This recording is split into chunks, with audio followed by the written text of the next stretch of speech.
경매 시장은 늘 할인이 되는 부동산 시장이었습니다. 근데 내년 봄부터는 그냥 할인이 아니고 대바겐세일이 시작이 된다는 겁니다. 소위 명품이라고 불렸던 좋은 부동산들도 여지없이 바겐세일이 된다는 거예요. 안녕하세요, 트렌드옥신입니다.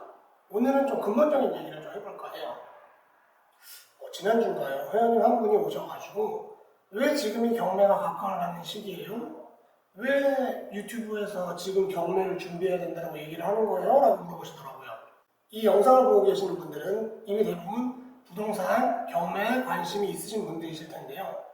지금이 경매를 준비해야 되는 시기다라는 말을 들어보셨을 거예요. 도대체 하락장이고 폭락장이라고 하는 지금, 부동산이 끝났다라고 하는 지금 왜 부동산 그리고 경매를 공부하고 준비를 해야 하는 때라고 말하는 걸까요? 그냥 많은 분들이 그렇게 말씀을 하시니까 뭐 그냥 그런가 보다 하시는 분들이 많아서 제가 조금 짧게 설명을 더 해드리려고 합니다. 지금이 부동산 투자를 해야 되는 때라고 생각하시나요? 이 폭락장이 공부하기도 쉽지 않을 겁니다. 친한 친구한테 지금 전화해서 야, 지금이 부동산 공부를 해야 될 때야.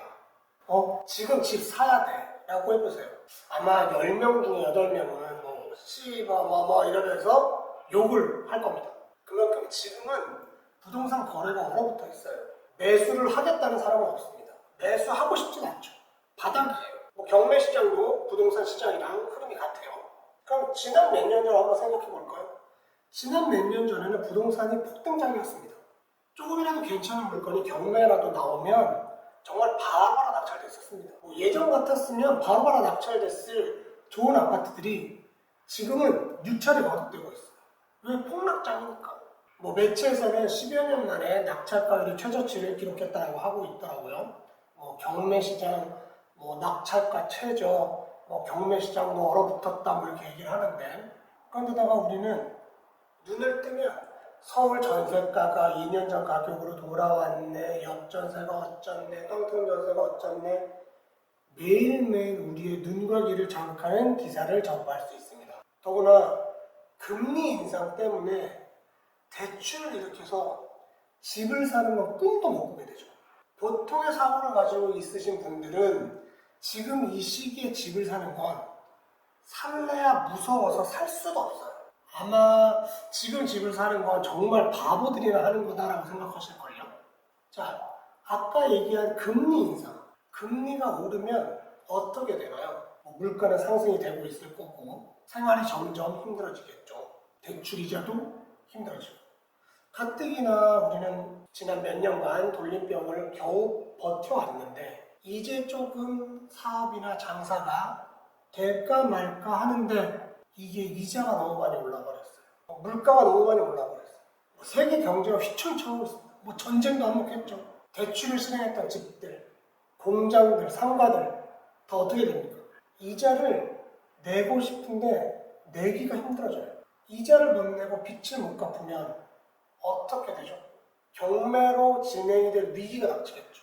그러면 이 부동산을 팔아서라도 빚을 어떻게 해결하고 싶은데 이런 부동산 시장이 얼어붙은 상태여서 집을 내놔도 팔리진 않아요. 그러면 그 다음 순서는 어떻게 되나요? 네, 예상하신 대로예요. 경매로 진행이 되는 겁니다. 일정 기간이 지나면 경매 물건이 쏟아질 거다. 이 얘기는 돌림병이 창궐해서 자영업자분들, 회사들이 정말 힘들었을 시기 때부터 이 바닥에 계셨던 분들은 예측을 하셨던 내용이에요. 1, 2년 전부터 계속 물건이 쌓일 겁니다. 많아질 겁니다. 경매 시기가 올 겁니다. 준비하셔야 합니다. 라고 얘기를 했었죠. 더 많은 물건이 나오게 될 거예요. 경매는 보통 6개월에서 1년 정도가 걸리니까 내년 봄이 지나면 매물들이 많이 나오게 될 거라는 거죠. 물건은 많아지고 사는 심리는 바닥이고 그리고 폭등장 때 새로 경매 시장에 들어오셨던 분들, 이 분들의 대다수는 경매 시장을 떠나시게 될 거예요. 이미 떠나시고 계시고 발표 자료를 보면 꾸준히 경매 인구가 줄고 있어요.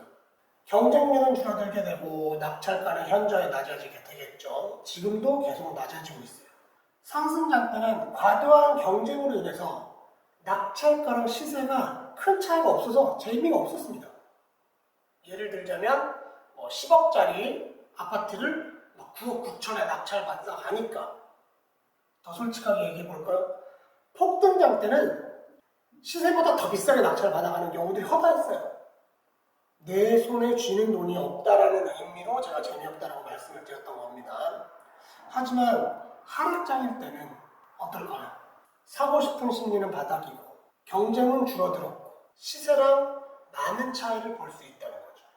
지금 낙찰가율 정도로 한번 생각을 해보면 10억짜리였던 집이 하락장으로 인해서 2억이 빠져서 시세가 8억이 됐습니다. 근데 이게 경매시장에 나와 있는 상태예요. 근데 경매에서는 아무도 입찰하지 않아요. 하락장이고 경쟁이 심화되고 그리고 리스크도 감당을 해야 되죠. 그래서 아무도 입찰하지 않아서 이게 유찰이 돼서 6억이 된다는 거예요. 그러면 우리는 6억이 낙찰될 가능성이 있다는 거죠. 지금 현재 낙찰가를 보면 한 60%, 70% 정도 될 거예요. 오늘 제가 드린 말씀이 듣기에 거북하신 분들이 있으실 수도 있겠지만 좀 더 원색적으로 말씀을 드리자면 경매 시장은 늘 할인이 되는 부동산 시장이었습니다. 근데 내년 봄부터는 그냥 할인이 아니고 대바겐세일이 시작이 된다는 겁니다. 소위 명품이라고 불렸던 좋은 부동산들도 여지없이 바겐세일이 된다는 거예요. 이 시장에서는 그런 걸 만날 수 있다는 겁니다. 그러면 이 바겐세일 때 뒤섞여 있는 물건 중에서 좋은 물건을 골라서 좋은 가격에 낙찰을 받으려면 어떻게 해야 됩니까? 경매를 아예 모르는 사람이 그 시기가 오면 제대로 골라낼 수 있을까요? 지금부터 경매를 공부를 하고 안목을 길러놔야 하는 때라고 말씀을 드리는 겁니다. 그래서 다들 지금 경매를 준비를 해야 될 때라고 얘기를 하는 거예요. 우리는 부동산 시장이 좋으면 좋은 대로 웃을 수 있고 부동산 시장이 안 좋으면 안 좋은 대로 웃을 수 있어야 돼요. 솔직히 말하면 부동산 시장이 안 좋을 때 우리는 더 웃을 수 있겠죠. 다들 부동산 시장이 안 좋다라고 말할 때 우리는 씩 웃으면서 준비를 하고 있어야 된다는 거예요. 싸게 사서 비싸게 산다는 대원칙. 경매 시장은 여전히 싸게 살 수 있는 시장이고 더 싸게 살 수 있는 기회가 점점 다가오고 있습니다. 트렌드 옥션과 함께 준비를 해보시죠. 감사합니다.